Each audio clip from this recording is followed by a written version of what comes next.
संपामध्ये आपले 1 तारखेपासून 1 ऑगस्ट पासून आज आपण जे द्यायला लागलो निवेदन 1 ऑगस्ट पासून आपण बेमुदत संपावर आहोत।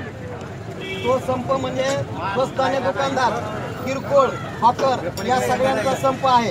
या संपामध्ये आपली प्रमुख मागणी, बाकीच्या सगळ्या मागण्या सांगण्याची आवश्यकता नाही, आपली प्रमुख मागणी तामिळनाडू आणि बिहार सरकारप्रमाणे आम्हाला पगार चालू करा। तुम्हाला कशा पद्धतीने द्यायचे तर आम्हाला देऊ नका, तुम्हाला कसे जसे आपला नियम लावायचे ते लावा, आम्हाला काही त्याच्याशी देणं घेणं नाही, फक्त आम्हाला पगार द्या आणि पगार देऊन आम्हाला कामं सांगा, एवढी आपली प्रमुख मागणी।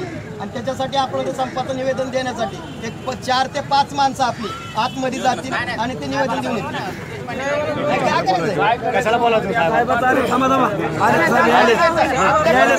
बोला ना, बोलते अध्यक्ष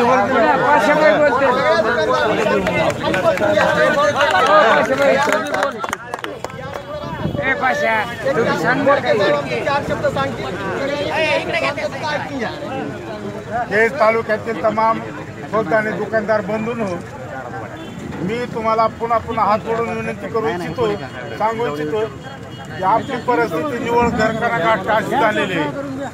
इथं ह्या महाराष्ट्र शासनाने देवदासांना पेन्शन लागू केली, मुरुळ्यांना पेन्शन लागू केली, तृतीयपंथी लोकांना पेन्शन लागू केली, दुकानदाराचा दुकानदाराची का मागणी मान्य होत नाही। आपण 4-5 वेळा मोर्चे काढले, आपले नेते यांनी काय गजानन बाबर यांनी काय सुतवाच्य केलं की दुकानदार एक असा धुवा आहे, गावच्या ग्रामपंचायत सरपंचापासून पंतप्रधानापर्यंत निवडून देण्याची दुकानदारात ताकद आहे। त्याची ही दैन्य अवस्था आहे का? ही दैन्य अवस्था त्याची आहे।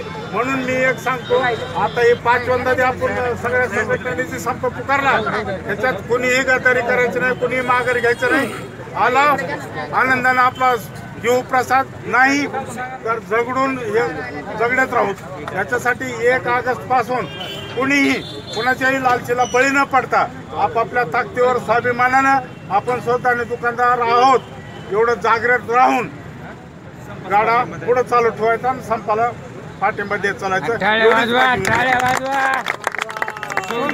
आगे बढो, सोनोने उठा ना यार, पिक्चर थमकी जरा बस खाली तिथे जो कार्यक्रम चालू आहे यासाठी सर्व आदरणीय दुकानदारांना विनंती आहे की आपण मोठ्या संख्येनं पाठिंबा देणं आणि हजर राहणं गरजेचं आहे।